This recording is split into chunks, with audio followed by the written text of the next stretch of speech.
माझी ही जर पक्षाचं काम करणारा एक निष्ठावंत कार्यकर्ता आहे, मला सांगितलं गेलं की तुम्ही तयारी करा रात्री 11 वाजता, आणि नंतर हा जो काही प्रकार झालेला आहे याच्याने अतिशय दुःख झालेलं आहे.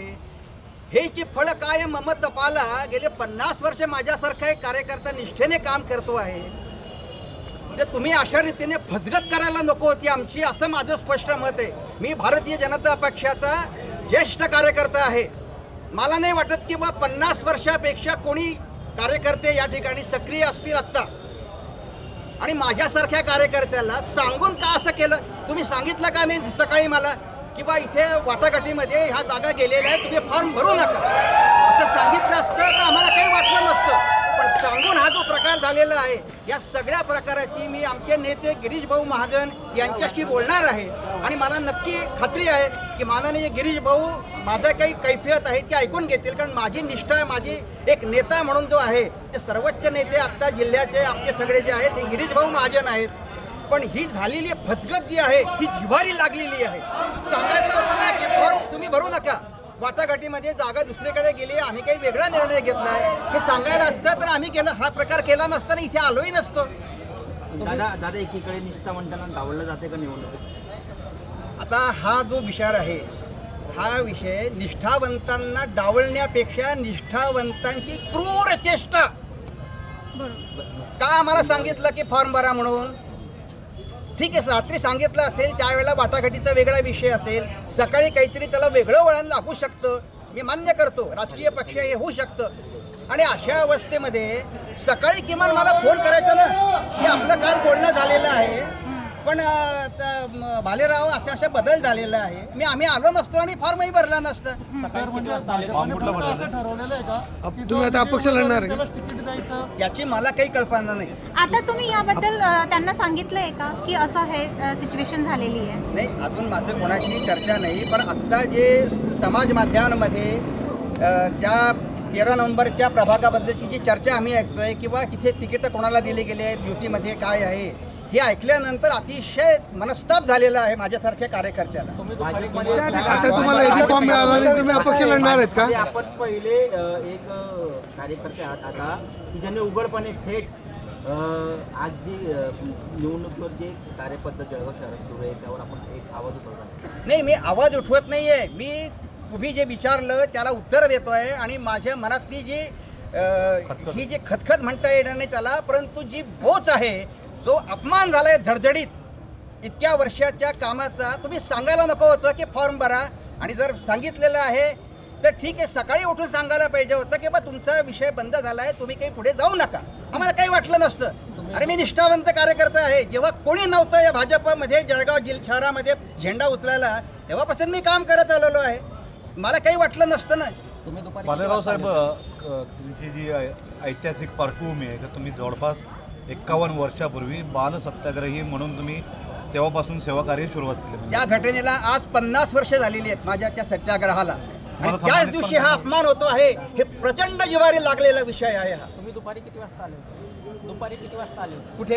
इथं महानगर. इथे दुपारी 2 वाजेपर्यंत मी इथे पोहोचून गेलेलो होतो. सर 13 नंबर से किसके लिए फॉर्म भरने वाले थे? आपके यहाँ से किसके लिए फॉर्म भरने जाने वाले थे? तुम्ही स्वतः की? नाही, पत्नी माझी.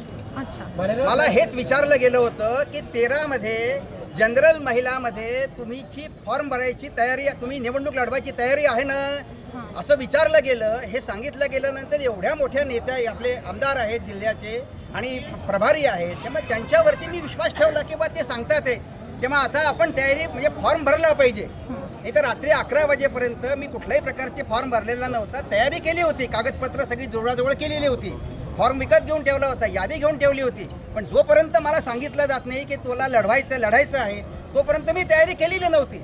आणि सांगितल्यानंतर मी तयारी सुरू केली. एवढं तो आपके साथ में मंगेश चौहान ने खेल खेला?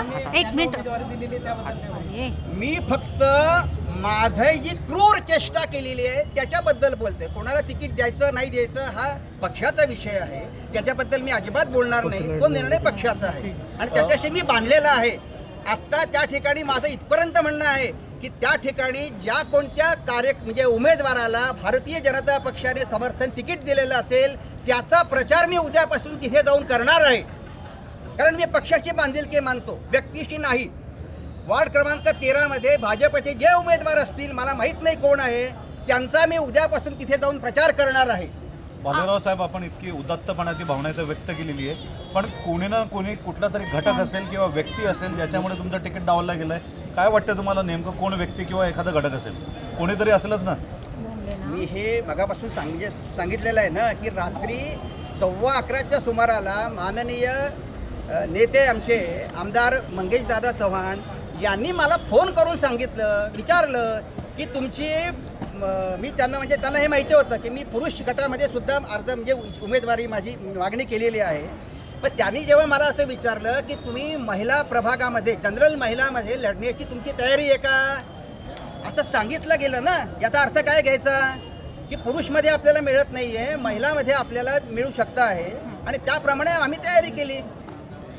पूरा रोष आपका मंगेश चौहान जी पर है. माझा कोणा व्यक्तीवरती रोष नाही आहे, तुम्ही आमदार साहेबांवर त्यांच्याशी अजून संपर्क झालेला नाही आहे. सकाळी त्यांना जेव्हा मी फोन करायचा प्रयत्न केला तेव्हा त्यांचा फोन स्विच ऑफ आला. मी त्यांच्या सन्माननीय जे PA आहेत त्यांच्याशी कॉन्टॅक्ट केला होता. ते म्हणाले की मी दादांकडे गेल्यानंतर त्यांना तुमचा निरोप सांगतो की मला दादांशी बोलायचं आहे. म्हणजे मला असं म्हणायचं होतं की बा अजूनही जर असेल तर सांगा मला, मी भरत नाही, मी पुढे जात नाही, असं सांगण्याकरता मी संपर्क केला होता. बरं, गिरीश भाऊ तिथे नाशिकमध्ये अतिशय बिझी असल्यामुळे माझा त्यांचा संपर्क होऊ शकला नाही. राजू मामाची काही कॉन्टॅक्ट नाही, आता एका कोणीतरी आपल्याला ते प्रभाऱ्यांनी सांगितलेलं आहे, त्याच्यामुळे मग मी त्यांच्यावरती विश्वास ठेवला. पण मी उद्यापासून भारतीय जनता पार्टीचे त्या प्रभागातले असो किंवा जळगाव शहरातले कोणत्याही प्रभागातले जे जे कोणी उमेदवार असतील त्या सगळ्या उमेदवारांचा प्रचार निष्ठेने करणार आहे आणि त्यांना निवडून आणणार आहे.